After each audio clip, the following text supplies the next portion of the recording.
부부싸움은 칼로 물베기라는 말이 무색할 정도로 부부 사이의 폭력이 도를 넘어서고 있습니다. 가정 불화가 극단으로 치닫는 경우가 늘고 있습니다. 이례적인 겨울비로 남한강이 넘치면서 2달째 단양 주민들이 피해를 보고 있습니다.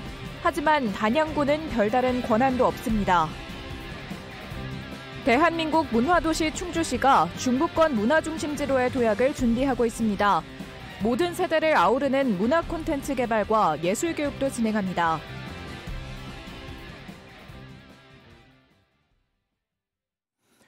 네, 시청자 여러분 안녕하십니까? 계속해서 MBC 뉴스투데이 충북입니다. 단양 남한강이 인근 둔치도로와 주차장으로 넘쳐 얼어붙으면서 2달째 주민 고립 등의 피해가 이어지고 있습니다. 이례적인 많은 겨울비로 충주댐 수위가 올랐기 때문인데요. 댐 수위 조절 권한은 멀리 있었습니다. 자세한 내용 김은초 기자가 보도합니다. 강물이 넘쳐 얼어붙은 단양 남한강. 강변 도로와 하상 주차장이 빙판길로 변하면서 주민 200여 명이 고립되는 등 2달째 피해가 이어지고 있습니다. 이 강가를 따라서 가야 되는데 강가길이 지금 묻혀서 얼어 있어요. 그래서 이 길을 이용하지 못하고 고개를 넘어 다니니까. 원인은 해발 138.75m까지 상승한 충주댐 수위입니다. 평년 겨울철 수위보다 8.8m나 높은 수준입니다. 범람한 단양 지역 남한강 수위가 하류인 충주댐 수위와 연동되면서 침수 기준을 1.7m나 넘어섰던 겁니다. 이번 겨울 강수량이 작년에 4배 이상 많아 수위가 크게 올랐는데도 갈수기를 대비해 방류를 억제하면서 벌어진 일입니다. 단양군이 충주댐의 수위 조절을 요청해도 소용이 없었습니다. 현재 수위가 예년보다 높지만 현재 수위도 충주댐 운영 원칙에 내에서 운영하고 있는 거거든요. 그리고 저희가 수위가 높다고 임의로 배제할 수 없습니다. 왜냐하면 봄 가뭄이라는 이런 걸 대비해야 되기 때문에. 방류 결정 권한은 충주댐도 아닌 서울의 홍수통제소 몫입니다. 직접 피해를 보고 있는 지역에서 할 수 있는 일이 없다는 얘기입니다. 하류 하체 영향이 홍수 위험 때문에 댐의 위험성이라든지 수계별로 물 사용량이라는 게 있는데 그 사용량 외로 추가로 더 방류할 경우에는 그냥 버리게 되는 꼴이 되는 형태가 되기 때문에. 홍수기에 수도권 보호를 이유로 수문을 닫아 단양 등 상류 지역이 침수 피해를 본 적은 종종 있었지만 겨울철에 이런 상황이 벌어진 건 이례적입니다. 법적으로 저수용지인 하천 부지에 점용 허가를 받아 설치한 도로며 주차장이라 강하게 요구하기도 힘듭니다. 저희들이 충주댐 허가를 받은 게 137원선으로 도로를 해서 받았기 때문에 좀 빼달라, 협조 요청한다, 뭐 이렇게 말씀드릴 수는 있지만 실질적으로는 상당히 그 이수 관계에서는 상당히 어려운 면에 있는 거죠. 12월 중순부터 문제가 지속되자 충주댐의 방류량 증가는 한 달 정도 지나 결정됐습니다. 단양군은 아예 남한강 둔치 도로를 높이는 방안까지 구상하고 있습니다. MBC 뉴스 김은초입니다. 오송 지하차도 참사 유가족과 시민사회단체가 참사 책임자들에 대한 엄정 수사를 촉구했습니다. 오송 참사 시민대책위원회는 어제 청주지검 앞에서 기자회견을 열고 참사 최고 책임자인 충북지사와 청주시장, 행북청장을 중대재해처벌법으로 기소하라고 주장했습니다. 이들은 또 검찰은 피해자와 국민의 알 권리를 위해 오송 참사 중간 수사 결과를 발표하라고 요구했습니다. 대책위는 내일 최고 책임자 기소 촉구 결의대회를 열고 오는 10일에는 희생자를 추모하는 합동 차례도 지낼 계획입니다. 총선을 2달 앞두고 허위 공문서 작성 등의 혐의로 기소된 박세복 전 영동군수가 정치적인 수사라며 반발하고 있습니다. 올해 총선에서 충북 동남 4군 예비후보로 등록한 박 전 군수는 국회의원 선거 공천을 앞두고 예비후보를 기소하는 것은 전례를 찾아볼 수 없는 비열한 정치 공작이라며 부당한 수사에 맞서 끝까지 사건의 진실을 밝힐 것이라고 반박했습니다. 앞서 청주지검 영동지청은 지난 2021년 조경수 구입 예산 확보를 위해 허위 문서를 군의회에 제출한 혐의로 박 전 군수와 전현직 공무원 4명을 불구속 기소했습니다. 부부싸움은 칼로 물베기라는 옛말이 있습니다만 요즘 부부 사이의 폭력은 도를 넘어서고 있습니다.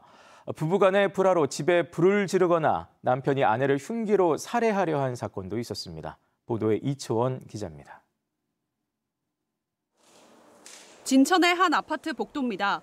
잠금 장치가 부서진 현관문은 물론 천장과 벽면은 온통 시커멓게 그을렸고 전등은 형체를 알아볼 수 없게 녹아내렸습니다. 아주 그만해요. 쎄하네. 연기만 한번 쐬거든. 그러니까 환기한다고 나오는데 애키한 게 그래서 닫았는데.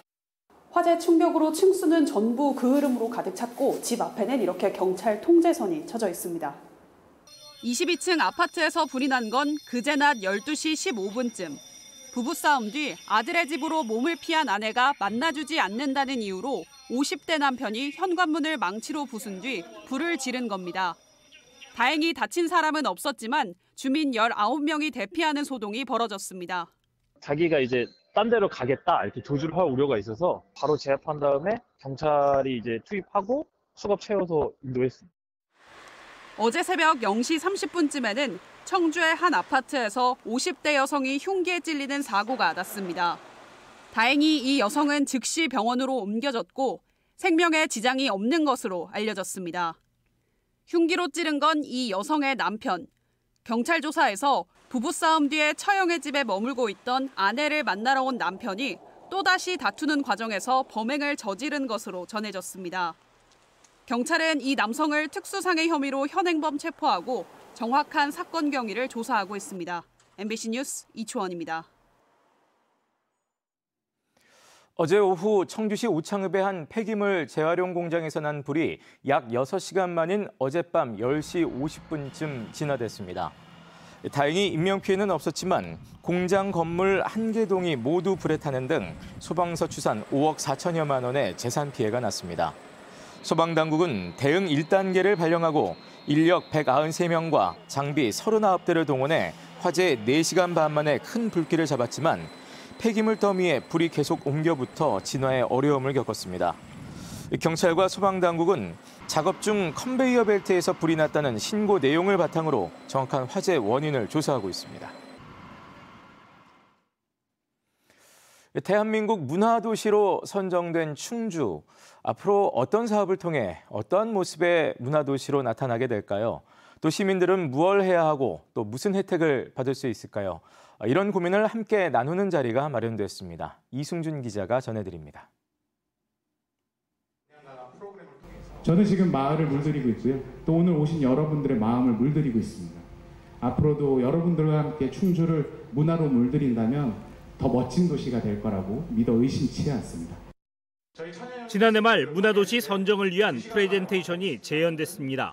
충주를 넘어 글로벌 문화 콘텐츠의 연결 매개체가 되겠다는 포부를 밝힙니다. 문화 창작자와 지역 주민 등과 협력해 중부권 글로컬 중심 도시로 도약을 꿈꿉니다. 충청권의 천곳이 노는 문화 거점 조성, 이걸 통해 문화를 향유하는 사람들을 100만 명 이상 발굴해 나가면서 2030년에는 글로벌 문화 콘텐츠 허브로 충주가 도약하는 것을 목표로 하고 있습니다. 대한민국 문화도시 선정에 따른 성과 보고와 희망을 공유하는 자리입니다. 축하 행사를 넘어 문화도시에 대한 이해도를 높이고 시민 참여를 유도하기 위해서 마련됐습니다. 문화도시를 심사하고 평가했던 전문가는 충주의 보편적 가치를 세계 속에 연결시켜야 한다고 강조했습니다. 이제 지향점은 뭐 해야 될까요? 바로 문화도시를 통해서 성찰하려는 이 가치를 가지고 세계 인류가 추구하는 보편적 가치하고 연결시키시면 되는 거예요. 문화도시 충주의 방향성도 제시됐습니다. 소수의 시민만이 아닌 누구에게나 나눠주는 문화예술 복지가 아니라 경쟁력 있는 문화 콘텐츠 육성을, 모든 세대를 위한 예술 교육을 목표로 했습니다. 우리 시민이 가장 행복할 수 있는 길을 찾기 위해서 다시 한번 뛰려고 합니다. 한편 대한민국 문화도시의 구체적 프로그램과 사업은 다음 달 문화관광체육부 컨설팅 후에 최종 확정될 예정입니다. MBC 뉴스 이승준입니다. 2025 영동 세계 국악 엑스포의 성공적인 개최를 위해 영동군이 행정지원단을 만들고 기관단체와의 협조 체계를 갖췄습니다. 영동군은 부군수를 단장으로 교육지원청과 경찰서, 축제관광재단, 난계기념사업회 등이 참여하는 행정지원단을 만들어 각계의 대응 활동을 펴나가기로 했습니다. 영동군은 엑스포 기간 100만 명의 인파가 몰릴 것으로 예측된다며 도시미관 환경정비와 숙박, 음식, 교통 분야의 특별 대책을 수립하겠다고 밝혔습니다. 결혼식이나 갓 태어난 아이의 성장 과정을 사진에 담으려고 전문 촬영업체를 찾는 분들 많으실 겁니다. 하지만 최근 일부 업체들이 돈만 챙기고 잠적하는 사건이 잇따르고 있는데요. 안전한 촬영업체를 선정하는 요령을 김성국 기자가 알려드립니다. 올가을 결혼을 앞둔 30대 회사원 박모 씨. 일생에 한 번뿐인 결혼식을 아름다운 사진과 영상으로 남기기 위해 온라인으로 촬영업체를 골랐습니다. 합리적인 가격에 사진을 잘 찍는 업체를 찾아 예약금 15만 원을 보냈는데 업주는 한 달 만에 연락이 끊겼습니다. 이 업체에 돈을 뜯겼다고 주장하는 피해자는 200여 명, 피해 금액은 수천만 원에 달합니다. 계약서 요청을 했는데 결국 계약서를 못 받았어요. 그래서 제가 환불 요청을 했고 날짜가 되자마자부터 잠수를 탔어요. 취재진이 업체의 사무실로 등록된 주소를 찾아가 봤습니다. 해당 업체의 사업장으로 등록된 이곳은 일반 다가구 주택입니다. 아기 박람회에 참가해 저렴한 촬영비로 손님을 끌어모았다가 돈만 받고 잠적한 대전 서구의 한 사진관도 피해가 눈덩이처럼 불어나고 있습니다. 이제 알고 오시는 분들이 계시거든요. 그래서 그분들까지 합치면 뭐 거의 1000명이 피해가 한 7억에서 8억 정도 되고 온다고 생각을 하고 있어요. 한국소비자원에 접수된 최근 3년간 사진 촬영 관련 소비자의 피해 구제 요청 건수는 한 해 평균 250건에 육박하는데 이 가운데 계약 불이행과 해지 등 계약 관련 사항이 87%를 차지했습니다. 때문에 촬영업체를 고를 때는 지나치게 싸거나 무료 행사를 홍보한다면 일단 의심해야 합니다. 또 반드시 계약서를 쓰고 현금으로 완납하면 할인을 해준다고 해도 비용을 한 번에 다 지급하지 말아야 합니다. 계좌이체보다는 카드 결제, 특히 신용카드 할부 결제 기능을 활용하셔가지고 대금을 분할해서 지급하시는 게 피해가 발생했을 때는 즉시 한국소비자원 등 전문기관의 도움을 요청하는 것도 피해를 줄일 수 있는 방법입니다. MBC 뉴스 김성국입니다.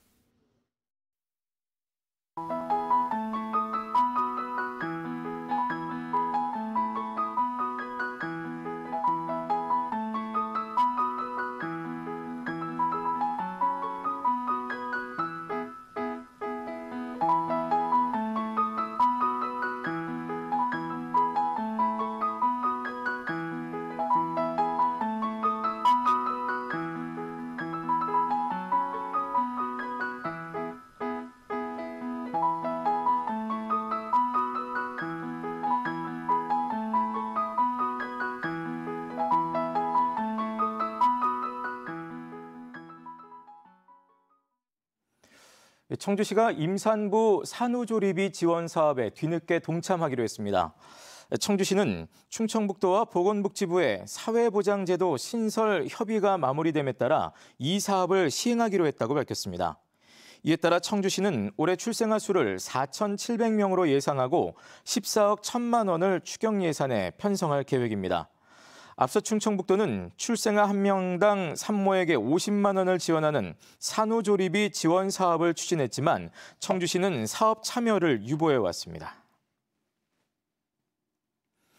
임신과 출산 또 육아 관련 정책을 한 번에 확인할 수 있는 인터넷 창구가 개설됐습니다. 충청북도가 만든 같이 자람은 정부와 충북도 내 각 지자체의 지원 정책을 거주지나 자녀 수에 맞게 제공하는 한편 지원 대상이 되는지 여부도 확인해주는 플랫폼입니다. 특히 출산 육아수당과 백인의 아빠단 등의 일부 지원 사업은 같이 자람을 통해 신청할 수 있으며 주요 포털 사이트 검색을 통해서도 접속이 가능합니다. 청주공항 거점항공사 에어로케이가 어제부터 매일 베트남 다낭을 오가는 정기 국제선을 취항했습니다.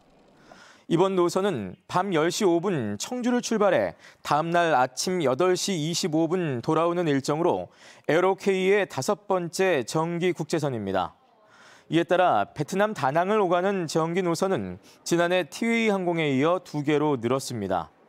청주국제공항은 에어로케이와 티웨이, 이스타항공이 일본과 필리핀, 대만 등 6개국에 12개 정기 국제선을 운항하고 있습니다. 한편 청주공항에서 인도네시아 발리를 오가는 항공편이 신설됩니다. 지난주 인도네시아에서 열린 우리나라와 인도네시아 간 항공회담에서 두 나라는 국제선 운항 횟수를 대폭 늘리기로 합의했습니다. 이번 회담 결과 청주와 부산, 대구, 제주 등 국내 6개 지방공항과 인도네시아 롬복과 바탐 등 6개 공항 사이에 자유화가 시행됩니다. 이에 따라 인천공항을 제외한 청주 등 지방공항과 발리 직항이 일주일에 7차례 정도 신설될 예정입니다. 충청북도가 올해를 AI 과학영농 원년으로 정하고 어제 충북도청 대회의실에서 선포식을 열었습니다. 충청북도는 AI 과학영농을 통해 미래 첨단 농업으로 전환하겠다며 127개 사업에 1조 2,400억 원을 투입하겠다고 밝혔습니다. 이를 위해 충청북도는 도내 19개 지역에 대규모 스마트팜을 만들어 AI 운반 로봇을 보급하고 연구개발과 산업화, 농업인재교육 분야 등의 투자도 늘릴 계획입니다.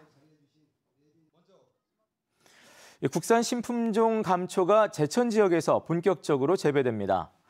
제천시는 국산 감초 보급을 위해 농촌진흥청 그리고 충북농업기술원과 업무 협약을 맺고 오는 2027년까지 9억 원을 들여 신품종 감초 원감과 다감의 재배 면적을 10,000제곱미터에서 50만 제곱미터 규모로 확대하기로 했습니다. 또 농가에서 생산한 감초를 산업화 원료로 처리하기 위한 시설도 구축할 계획입니다. 감초는 약재와 음식, 화장품 원료로 많이 쓰이고 있지만 90% 이상을 수입에 의존해 왔습니다. 제105회 전국 동계체육대회의 사전 경기가 모두 끝난 가운데 충북은 현재 종합 3위를 기록 중입니다. 빙상 스피드와 쇼트트랙 등 동계체전 사전 경기에서 충북은 은셋, 동일곱 등 10개의 메달을 따냈고 122.5점으로 경기와 서울에 이어 3위에 올랐습니다.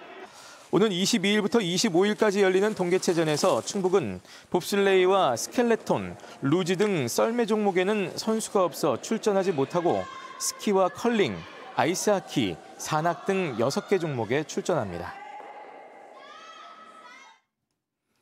SK호크스가 핸드볼 H리그 1, 2라운드 베스트 팀에 선정됐습니다.